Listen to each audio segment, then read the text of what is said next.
Thank you all for joining today's webinar, making time to share space today. Decolonizing Approaches to Indigenous Health with Dr. Cary Waubanascum, hosted by Johns Hopkins Center for Indigenous Health and the NIDA-funded P50 Center of Excellence, also known as Circle. And just to start off, I want to share a little bit more about Circle. So Circle, or also known as this very long title, which you can see on the slide, is Center for Innovative Research, Capacity Building, and Leadership Development and Substance Use Concerns.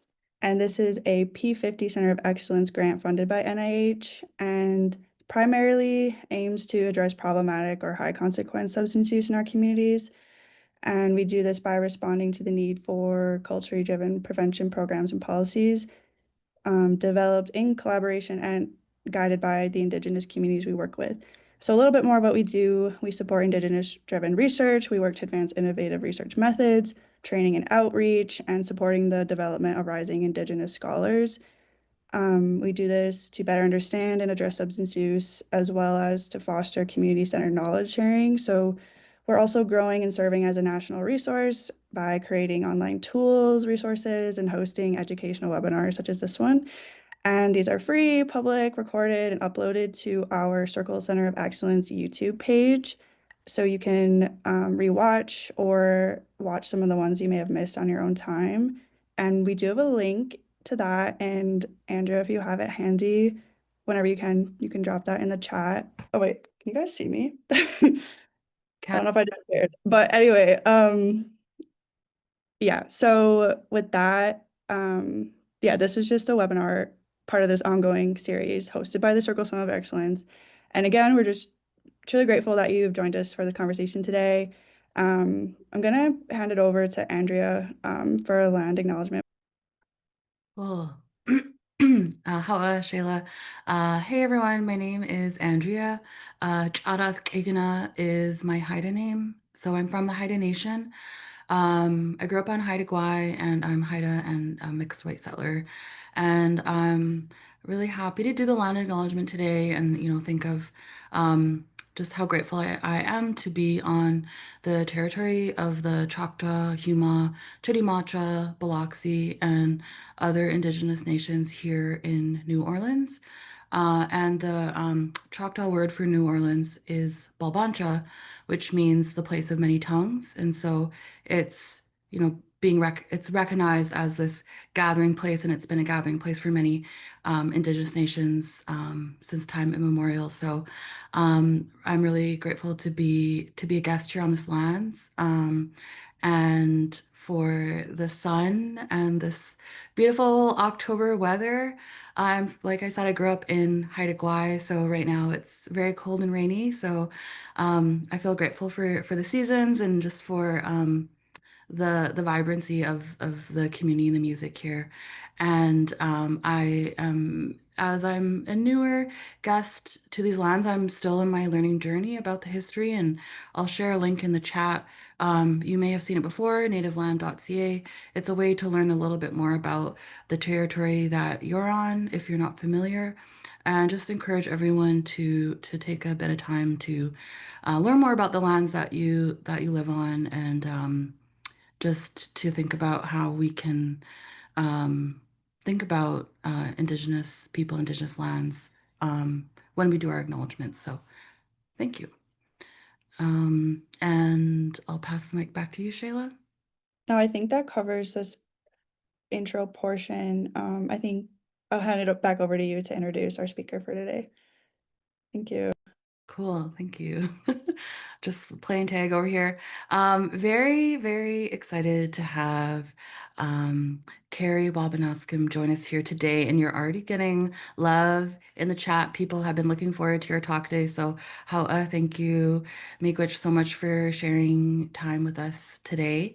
Cary will share a more robust introduction, but we'll just say, Cary, Cary is a citizen of the Oneida Nation of Wisconsin with ancestral roots in the Menominee, Forest County, Potawatomi, and Stockbridge Munsee Band of Mohican Nations. She's an assistant professor and educator, scholar in the Department of Indigenous Health, School of Medicine and Health Sciences at the University of North Dakota. We are so excited to hear from you today. Thank you again. I will pass the mic to you, Cary. Thank you so much for that introduction, and I'm going to share my screen, so just bear with me. And so I can share my PowerPoint slides with you all. Thank you for the introduction. Cary Waubanascum Hawpetoss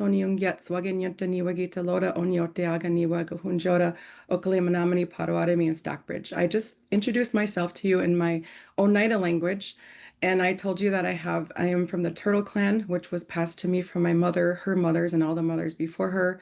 We are a matrilineal society. And I was also introduced as an assistant professor. I just celebrated my 1 year anniversary at the end of August at the Department of Indigenous Health at UND. But I work and live in my community here in Oneida, Wisconsin. And you also see those letters behind my name. But more importantly, I know education is extremely important, and I worked very hard for it with the love and support from my family and my community. But even more important are the people on the screen, and these are my relatives who I shared time and space with. And they are the ones who taught me what their ancestors taught them. And what they taught me was how to be a good relative. They taught me values based on how they were taught how to take care of each other. They taught me just how to be in this world, how to walk through this world. And so I like to share, with every presentation, I begin with them, and excuse me, I am sick, but I'm going to power through this because I think this is very important.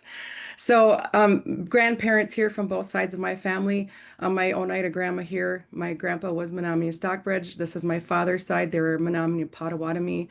My grandfather up on here on the top, he helped a lot of people find sobriety without any interventions. He just did it the best he knew how. And then my other grandfather was a tribal judge. He could speak Menominee, and he instituted our traditional ways into the court. And really what from their modeling that those teachings really followed me to my work as a social worker for 10 years, and then as a PhD student, and now as a postgraduate in my current role as I'm conducting research with my own communities. And so I like to talk about them and how they paved the way, and how I use both of these, my education and their teachings, to just do the best that I can do. And when I introduce myself, I not only talk about where I come from. This is where I spent my childhood in Yelpit, Wisconsin, on the Menominee Indian Reservation. This picture of the road here, that little curve in the road that you see there, and when I was a little girl, I remembered that little curve in the road signified that I was gonna that there wasn't this opening in the dense Menominee forest to Neopit, Wisconsin. And on the side there in that blue house, that was my grandfather's house. And to me and his 30 plus grandchildren, it was the most loving, safest place on this earth. So when people try to badmouth reservations, I step in and say, no, that wasn't my experience. And so I not only think about where I come from, but who do we come from? And as I just talked about our teachings, we always have to acknowledge who we come from. And in this life, I see myself as the middle person in this journey. I have those teachings, and I often think about, and I feel a little bit sad that my own children will never know my grandparents and those people who taught me. However, I have their knowledge and their values and their methods, and so that I can pass those on to my own children. And that's my daughter there on the lower right-hand corner, back behind my grandfather's house, the blue house that I showed you. And we used to play in those woods back there. And that she's standing in the spot where when I was about 3 years old, I had a dream about my grandma because she died when I was around that age. And I was really close to her. And I had a dream that she was trying to come pick me up in a little airplane. And I remember that. That's how I remember my grandmother. And I told my family about it, my mother, and they knew that she was probably trying to come get me. So they did some things to take care of that. So my journey continued on, and I said I was a social worker for 10 years with my communities, and then nationally with tribes across the U.S. But in 2016, I went to the University of Minnesota, Twin Cities, to get my PhD in social work. And in 2017, I was joined by a good dear friend, sister from Namibia, and she is an Indigenous woman who grew up in the apartheid system. And as we got to know each other and our experiences, and we shared our experiences, um, she told me this. She said, Cary, the more I learned about what happened to your people here, the more that I realized that same thing happened to my people. And there's this playbook. What is that playbook? And so as we were trying to figure out, like, okay, well, we have these shared experiences, um, and so we ran down to my advisor's office, Dr. Katie Johnson Goodstar, who is a Dakota. She's an associate professor at the University of Minnesota School of Social Work, and we asked her, "What's the playbook?" And she um, started talking about settler colonialism. And as I moved on in my PhD work, I was really fortunate to add another Indigenous woman to my committee. And so half of my committee was Indigenous at this primarily white institution. So I was very blessed to have that. And so Dr. Ellie Sumida Huaman, an Indigenous woman, joined, and she introduced me to even more global scholars who were talking about coloniality. And so this is how I frame my work and how I view. I have this lens, how I see things, how I see the world, an additional lens. And we're talking about the coloniality of power. So I was introduced to Anibal Quijano, who talked about the coloniality of power, and he described the coloniality of power of two main axes: world capitalism and race, where world capitalism became this new structure centered around labor production and exploitation that hinged upon race, which is that other axis. And race became this constructed biological human characteristic that we know was forced upon people to gain power and control over them in this hierarchy between superiority and inferiority.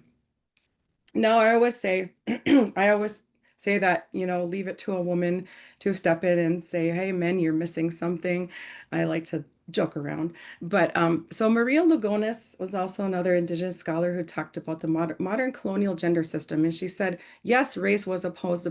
We were racialized, but we are also genderized. And so she also talked about, just as much as race, gender was imposed as this distinct categorical hierarchical logic that became a human characteristic, where white Christian heterosexual landowning males were superior to all others.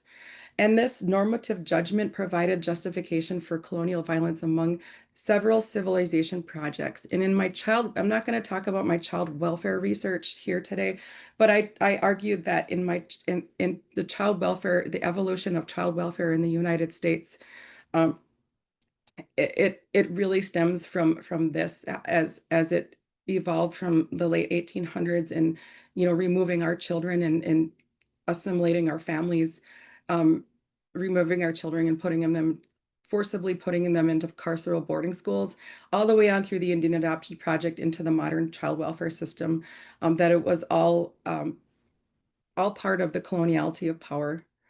And to expand upon Quijano and Lugones's work, Lasanova and Mignon will talk about the colonial matrix of power, and where we have several global regions. Well, we all have our own unique local histories and our own cultures. We are all located within this universe under this shared colonial matrix of power. And so it impacts all of us, not only Indigenous people, but everybody else as well. And they also talk about how coloniality suffuses society and culture, knowledge production, and all other aspects of human existence. The struggle and conflict for domination of one society over the other is employed through these four spheres that you see right here on the screen.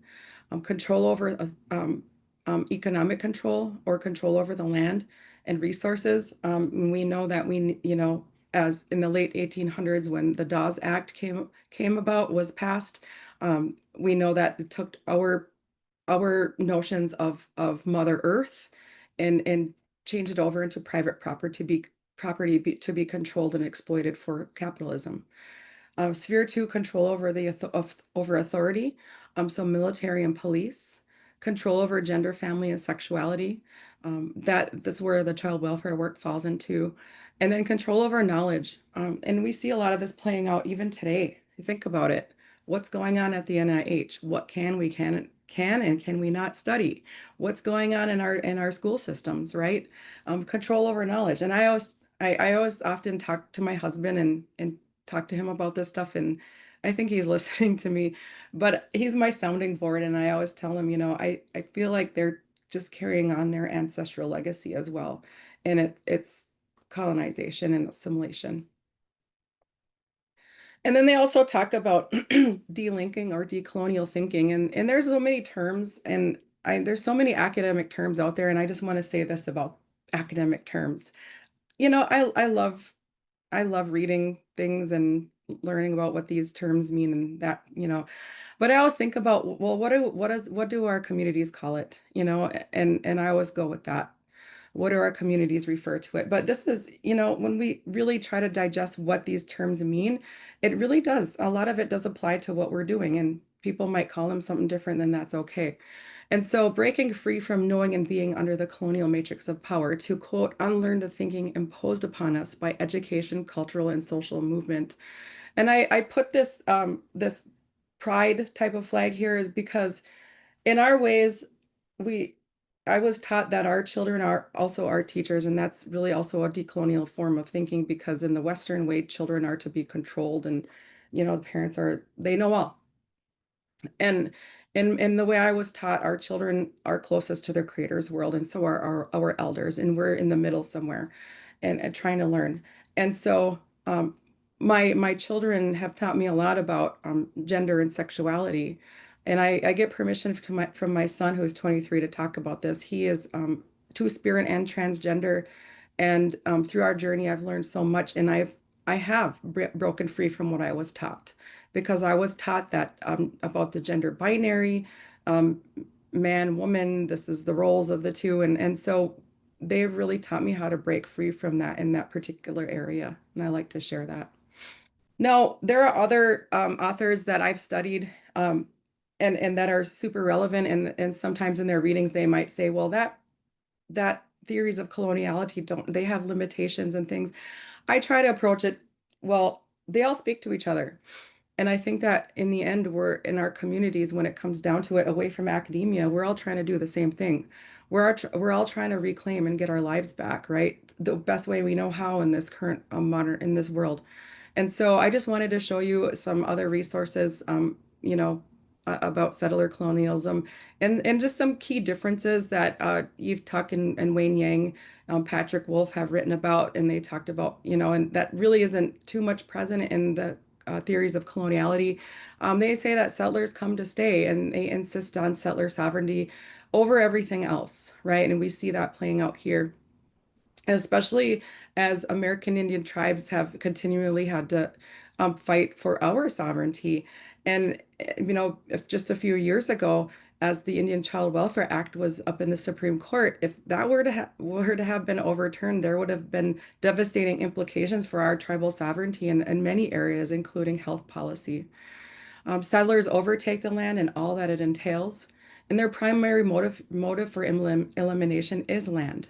They destroy to replace, and there's also Lorenzo Veracini also has an article that's written here.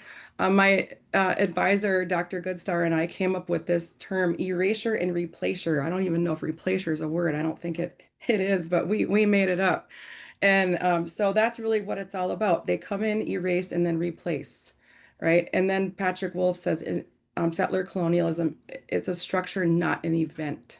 Not an event in history, it's a structure, and it's here and it's still ongoing.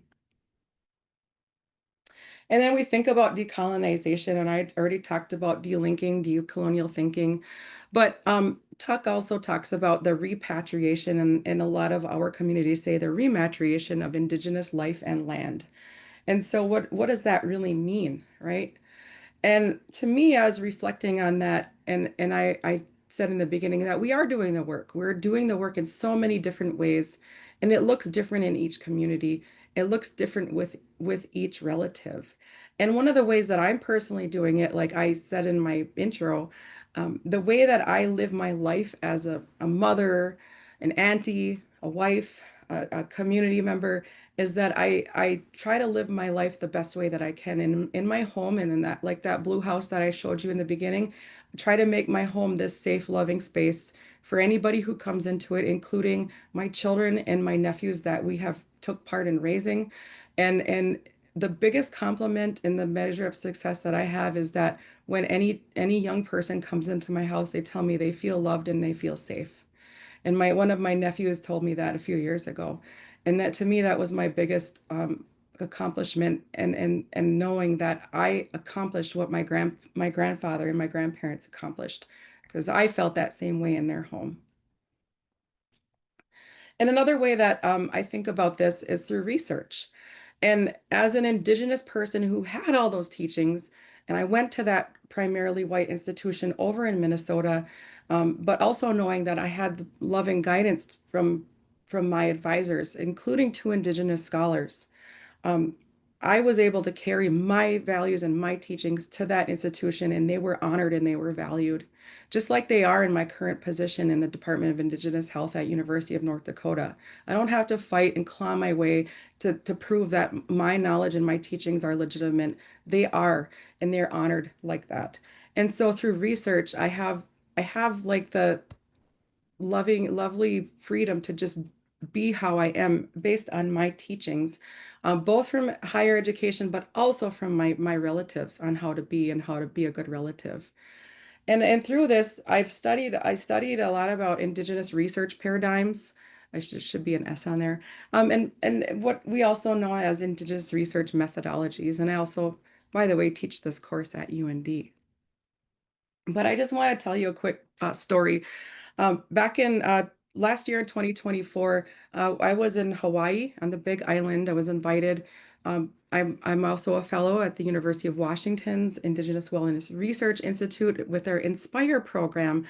And I don't know what that, I forgot what that acronym stands for, but it has a focus on substance abuse. And so we were in the big room, and one of the, a woman, Indigenous woman, I'm not going to name any names just for confidentiality. They said they had asked the group, like, well, how do I apply? What about Indigenous research methodologies? Who do I read? What do I do?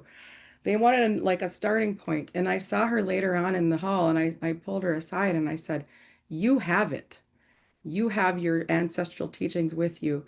It's all about that. It's really taking what you were taught and how to walk and be in this world that you were taught by your relatives and applying that to the research setting, but identifying what that looks like and what that means. And she just got this big, bright smile on her face, and she's like, yes, yes, yes. So I just wanted to share that because it is really grounded in relationality. And I like to share this quote by, I know a couple of these authors, they're good friends. So relationality in our ways, we share commonalities, right? And we're all distinct, but we share these commonalities. Indigenous peoples understand that human lives are interdependent with and contingent upon living in ethical relations with other people, with our ancestors, with plants and animals, and with the natural world overall. Indigenous systems of relationality are the heartbeat of Indigenous existence. They help to illuminate approaches to physical, intellectual, emotional, and spiritual health. And I'm thinking about an Indigenous research paradigm. So paradigm at the sounds like a big academic word to me, but it pretty much is a basic set of beliefs that guide action. And so we think about those beliefs and where do our beliefs come from, right? They come from how we were raised, how our ancestors taught us in the if we're talking about Indigenous paradigms. And we also do these things too. We also may operate from the positivist worldview, the interpretive worldview. Some of them, us might be quantitative or qualitative researchers. We do all of those methods. I had a experience once where somebody was like worried that because I was talking about more about my Indigenous research methodologies, they were concerned that I wasn't trained in other methodologies. And I'm like, yes, I've been trained in all of them. And I had to make that distinction that we do all of these things. It's just that we also value relationality as we're doing them. And a little bit more about the research, Indigenous research paradigm, and Sean Wilson's book, Research is Ceremony, taught me a lot. We think about ontology, epistemology, methodology, and axiology, the role of values, what's the nature of reality, what counts as knowledge. And I started this out with, saying that my knowledge that I received from my relatives was more important than, both important with my higher education, but what they taught me was more important to me. Um, and so I just wanted to say that. And so, like I said, we do all of these things in the quantitative and the qualitative realm as far as rigor in research, validity, external validity, all those things. And then in the qualitative side, those corresponding ways that we can make sure our research is rigorous. We do all of those things, but we also have relational accountability, which takes it a lot further. And what does relational accountability really mean? And so Sean Wilson also talks about this. Researchers are accountable to all of their relationships, the people, communities, land, ancestors, and future generations. This also means honoring commitments, being transparent, and ensuring that research benefits our people, creation, community, our nations. And then I answer to my relatives, right? And so he also asked the question, how are you being a good relative? And so I think about that all the time as I'm doing my research. And I always like to break from a little story. And I was a PhD student over in Minnesota. We were doing some research. We were part of a Grand Challenges project, and it was called, it was based on traditional shared canoe culture and star knowledge between a Micronesian community in central Minnesota and the Dakota communities in Minnesota. And there was a young person who was a liaison, and I was talking earlier in the day about how if I don't feel like something is right in my stomach, in my heart and here, I'm not going to do it. I'm going to really think about how things are done. And if it's not feeling right here, and later on, he had made a decision based on what I had said, um, because he felt that we were moving a little too fast for his community. He needed to do some consultation with his community first. And so that was a really good example of that relational accountability, how he put his community first and the needs of his community first. And so just I want to give you an example and our approach. Oh, sorry.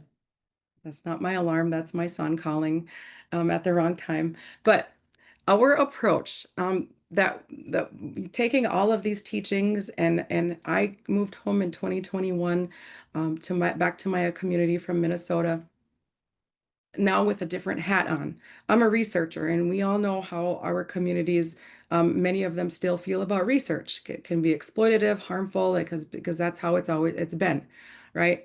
Just like social work, as a social worker, many of us feel the same way about social work. And so I wanted to do different and do better with my own people. And so when I moved home, I met a woman named Julie Beans, who is a researcher up at South Central Foundation in Anchorage, Alaska. She is Alaska Native and Oneida, and she was raised in both places. We both have a relationship with this community here in Oneida. And so we decided to start exploring, right? Um, through this project that we call Oneida Nation Community Engagement for Health Research. And so our goals to promote tribal sovereignty and health research. So under that, ownership of knowledge in our stories, to have governance over that, making sure that research benefits our community so that we can preserve our knowledge in our ways for future generations. We also wanted to learn what our leadership and community members think about research taking place on Oneida, both on and off the reservation, because we have Oneidas who live all over the place, not just on the reservation. We wanted to understand our leaders' preferences regarding oversight and governance of genetic research and data, and then increase community knowledge about genetic research. And then to help ensure that tribal citizens' data are being collected and used ethically for the benefit of Oneida Nation and citizens, and potentially for other American Indian and Alaska Native people. And so to start off that, we started with a pilot award from the Center for the Ethics for Indigenous Genomic Research through the University of Oklahoma. And we started with outreach to our Oneida leadership, including our vice chairperson, other Oneida researchers who we thought, might have an interest in this as well. And then the Oneida Comprehensive Health Division leadership, because as we know that that they are as it stands right now, the way that research is reviewed, the director of the Comprehensive Health Division reviews human subjects research. And so we wanted to reach out with them. And we are currently working with an attorney from the Oneida Legislative Operating Committee has been tasked with revising our research review law. And through that pilot award, we conducted 3 forums, research forums, one in August, one 2023 in Oneida, December in Oneida, and then just this past June in Milwaukee, where we have a large number of our community members reside. This is our first forum team. Just wanted to show that nice little picture. And we also invited the division director of the Oneida Comprehensive Health Division to that first forum in August of 2023. These forums, all of them were reviewed and approved by the Oneida Nation, Director of Community Health, Oneida Community Health Center, our business committee, that's our tribal council, and we received a resolution. Forum 1 was reviewed and approved by UW Green Bay. That's where I worked at the time.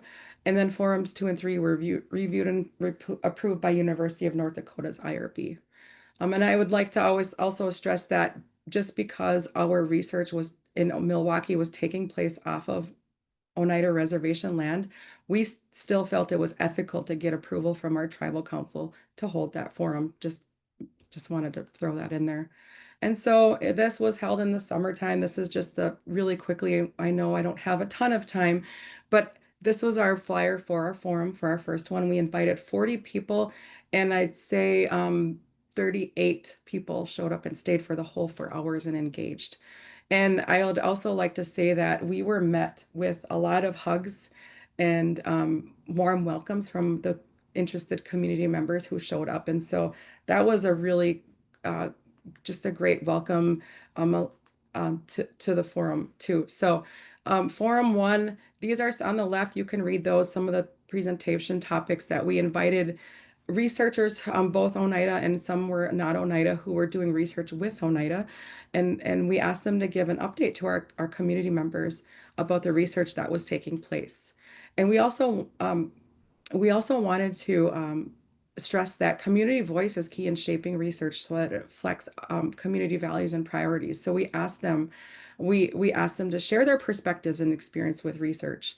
And what they told us, they wanted more information on research review. And so this Forum 1 informed Forum 2, which happened in December of 2024. And this is really how it looked outside. This is a stock image, but we had a snow squall on the day of this, but we had 32 out of 40 people show up and stay for the whole time. We would have had more, but the weather didn't turn out the greatest. But this is the flyer that we had for the second forum, and it took place on our Oneida owned hotel here. And so goals, we invited we wanted to share how research was reviewed and improved, so we gave a brief overview about that. We also invited representatives from the Ho-Chunk Nation and the Mni Nation to share how their approach is. They have more established research review teams. Ho-Chunk Nation has a tribal IRB, and Mni Nation has a research review team that is very, very protective. And so then we asked them to share their perspectives about research review and then what might work from what they learned from Menominee and Ho-Chunk nations. I don't have approval to share any findings at this point. We're currently writing them up and sharing them with our leadership, so that's why I'm not sharing any findings. And then our third forum held in Milwaukee, and we were able to do kind of like a tailored version to, okay, what are the implications of research with our Oneida citizens who live off reservation? And then they had a lot to say about it, and they were really grateful that we were just down there in the first place. So this is our team from our Milwaukee forum that we just had back in June. And so I just wanted to talk a little bit about how relational accountability is put into practice through 4 R's: respect, responsibility, reverence, reciprocity. And many of us have studied these, Indigenous research, ethical guidelines. And so I just wanted to talk a little bit about what respect means and in terms of research. So valuing the knowledge, traditions, and voices of Indigenous peoples. listening deeply, seeking permission, and honoring cultural protocols. And we really did this through our research forums and overarchingly in our Once project. And respect is shown through actions. And so we really talk about like, and I know some things are delayed, but it's really like, okay, we need to get this done so that we can follow through with what we are doing. And so that's really how that respect showed up in our work. And then responsibility. We have a responsibility to conduct research ethically that will benefit our communities. I'm responsible for the information I share, the stories that I hear, and how I transmit their stories, even how I carry myself in my community. Um, this includes protecting sensitive knowledge, following community guidance, and ensuring the research does no harm. And so that's why you're not seeing any pictures of participants within our, because we told them that we were going to make sure that it was confidential, and you're only seeing pictures of us. So responsibility helps us to be vigilant through the process. And then yeah, so we really treat this with responsibility and then with reverence, like just personally, um, as Wilson's book indicates, his title indicates, research is ceremony. When we engage in ceremony, we engage in a raised state of consciousness. And so even in research, we are engaging in this raised state of consciousness, I believe, as well. And then we approach research with humility, gratitude, and awareness of our ancestral teachings and indigenous knowledges. And so whenever I think about this and I really and I was just on a meeting prior to this webinar, um, and I talk about, and many of us also, I believe we think like this too. We think about, yes, our education is important, but even more importantly are those teachings of our relatives in the community, because we wouldn't be where we are without them and their teachings. And on just on a very personal level, I often when I'm stuck on something and I'm really trying to ponder like even how I'm going to prepare for this webinar, um, I don't I'm not the ideas don't come sitting at this desk that I'm sitting at right here. The ideas come when I am waking up in the morning and I'm in, maybe I was dreaming about something, or I had and I wake up and I'm thinking about it, and those ideas come to me when I'm in between the sleep and the waking world. The ideas come to me when I go on the water. That's my space right there, is by the water, because I grew up on the lakes. And so what does that reverence mean to you as a researcher? Where do you find that? Where do you find those answers? Because they don't always come from a book, they don't always come from a computer or you sitting on a desk. And then finally, reciprocity. Really, research is a relationship. It's not a transaction. So giving back in meaningful ways. In our work through this Once project, it benefits the community. It's informed by the community. These findings will assist the tribe in revising and strengthening our research review law. And we also had a community dissemination event where we took our research and we made one-pagers. My son did the artwork on it, and we provided some free food, and we held it at a tribally owned restaurant. And so we gave it back to the community as well. And so with this, I just wanted to say as I end, let's go back to the beginning. And so I just wanted to share with you my journey of research here. And so back when I was about 7 years old, I was walking. A couple of my cousins and I would walk up to this on the left side of this picture here. There's a sidewalk, and up that road there was a store called Bubsy's, and we could go there with $1 and get 100 pieces of penny candy. And we'd come back with our little brown bag of penny candy. And one day before we left, my mother said, if anybody stops and asks you for your picture, don't let them take your picture. And we're like, okay, we didn't question it. We just listened. Fast forward to 2017. I'm at the University of Minnesota Twin Cities. We were required to take a social welfare history class and go into the archives.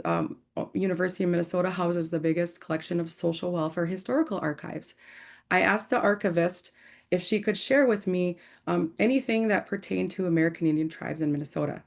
She gave me a couple of boxes of this social workers archives.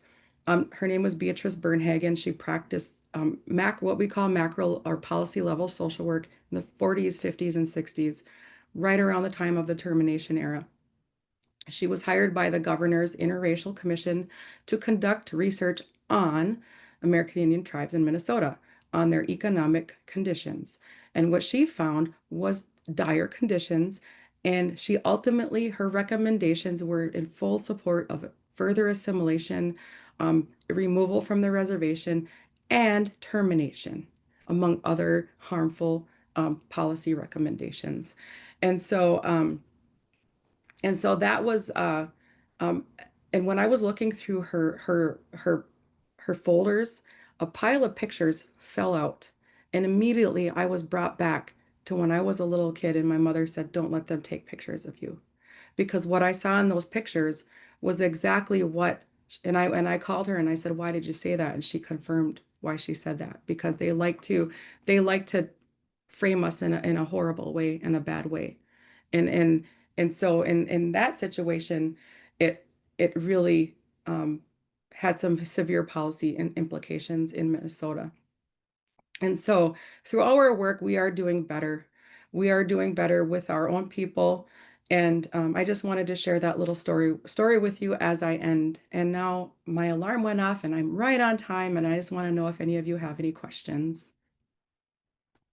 Wow, thank you so much, Carrie. I feel like I can speak on behalf of the 132 people here, could listen to talk all day. I just love how you wove us in with to the fabric of your life with your stories. And when you talked about I mean, I like was furiously taking notes, but when you talked about the pictures, like my mouth dropped because my mom also said that too. Like when I was a kid, playing with my cousins at the park, she's like, "Don't let tourists take pictures of you." It was not, more tourists than researchers, but why is that a thing on the res? That's Yeah, our next line of absolutely. Yep. But Yep. wow, I just really, really appreciate everything you shared. And there's so many amazing, like every slide could be its own talk, and you offered so many resources and really condensed this information into tangible, accessible um, frames. So really, thank you so much. And you're getting a lot of love in the chat. Oh, awesome. Thank you so much, everybody. All right. So feel free. Oh, yeah. Yeah. People are confirming we could listen to. Oh, I got some people who know Dr. Ellie and Dr. Katie. Awesome. Yes, Okay. So, they were life changers, I'm telling you. I honestly I was offered a 5-year deal at another university close to home. I won't name any names, but I went to Minnesota. They matched it, and but I knew that I was going to be able to work with Dr. Katie Goodstar, and yeah, I don't know if she's on, but she continues to be my mentor and my friend, and I just love her. And then Dr. Ellie just took it to a whole nother level, and that's just the value. And even in our current in my current position right now at University of North Dakota, we are Indigenous led. Our program was created by Dr. Don Warren, who is now at Johns Hopkins, and it's now led by Dr. Dave Wilson and Dr. Melanie Nadu, and they're our chair and our vice chair. But I mean, it's just amazing for our students to be able to have that opportunity to have um, Indigenous people on their committee, because I've heard stories, opposite stories of like, okay, I have to really argue and really fight my way to prove that our ways are legitimate, right? And they have to do a lot of educating and that fighting, and I'm like, nope, I'm done. I'm done doing that. Well, I'm not done, but like I pick my battles, right? absolutely. There are so many questions, and we'll make sure we save this chat and send you all the love and comments. There is a lot, so I'm trying to Okay. do my duty here and sort through. So in the Q&A, we have a great question from Dr. Melissa Walls, um, affirming, affirming some of these strains of ongoing colonization and oppression, power and reclaiming time. So the question is, given not all academic departments understand or will even support Indigenous methodologies, decolonization, etc., what guidance might you offer in those spaces? Oh, goodness. So, given not all academic departments, Understand or will support Indigenous methodologies, decolonization work, kind of what guidance do you have in those spaces, I guess? And gosh, yeah. I was just, I spent 3 years at a former institution that was, and definitely I was the only Indigenous person in the department. That was a social work department. And I'm sending a lot of love. Social work is there. I feel like our profession is reckoning with our history slowly. And I feel like there's like well-intentioned people in the profession doing great work. But it's just that I came from a department that I had to do that fighting, and it was very heavy on my shoulders. And so I did pick and choose where I educated. And I did build relationships with people who wanted to be educated. But that's also a thing too, because we also have to think about our labor, our free labor that we're not paid for. And so I really got really good at picking and choosing, right? And so but it's all, I think to me it was about relationships. And so when I at my time at my former institution, I did get one of my classes required for the Title IV Child Welfare Stipend students. And that was focused on decolonization and social work and Indigenous social work. And so I was through that relationship, I was able to get that class required for child welfare stipend students. And so I think it does, just off the top of my head, Melissa, just I can tell you, having the relationships, finding your allies. I don't know if people are generally using that word anymore, but I do. Finding your allies and seeing what you can get done little by little. Um, and then just picking you know, where you can change and ultimately there were reasons I had to leave and where I ended up where I am now. So yes, how thank you. That really resonates, and I feel like thinking about kind of that ties on to what you're saying about choosing your battles, but also this is a lot of energy, and this is about Indigenous methodologies, is about protecting sacred knowledge. Like we're not just going to work with anyone who's interested. I think it's safe to say that, and that's hard um, because people may not have their own teachings about their own sacred knowledges, that's hard to understand why we protect that information so much and it's seen as, being standoffish or not cooperative. But I feel like it's really about that relationship building, like you said, and that trust. yeah. Yeah, absolutely. Yep. And I definitely, coming home in 2021, I was like, well, how do I do this now in my community? And my dear friend Julie, she showed me how to do it because she's been doing it. And I give a lot of credit to her. Shout out to her. Um, so yeah, yeah. I also had to think about like we have to think about the quality of our relationship with our community. And Mhm. it really is dependent on how we carry ourselves, right? How we treat people and including on social media. Because I see a lot of fighting on social media, a lot of um, tearing people down on social media and I stay out of it. Mhm. I carry myself the way I was taught even on social media. Mhm. Yeah. Including being funny sometimes. I love humor. Many of us love humor. Got to have that in there too. And Halloween. We were talking Halloween these are little pumpkins. Yeah. Um, yeah, really appreciate that response. Um, I think that touches on your response there, kind of answers a few of the questions that we have in the chat already about kind of where to start. And I feel like, this relationship, the 4 R's, like those are some of the starting points. And I think that, in that allyship piece, like at Circle, we're doing work around critical allyship. And I think self-reflection is a big part of this. Like, am I the right person to do this work? I think we all need to ask ourselves that question at the beginning. Um, but here's another question from the chat. Thank you. How about to Misty? So Misty says there's a big movement right now with college students using elders as a resource for their academic writings. How do you think we can continue to support their initiative and ensure universities understand our cultural stories and values? In other words, how can we advocate that our elders are a credible source in the Western world? Come over to our department, our program. You're gonna get all these applications. Yeah, our application is open right now. Our application, we're accepting applications. You have to look on the website to see what, but short answer, yeah, come on over to us. Um, yeah, I think we're really supportive of that. But gosh, how do you think we can continue to support their initiative and ensuring cultural story? I think it's just really important.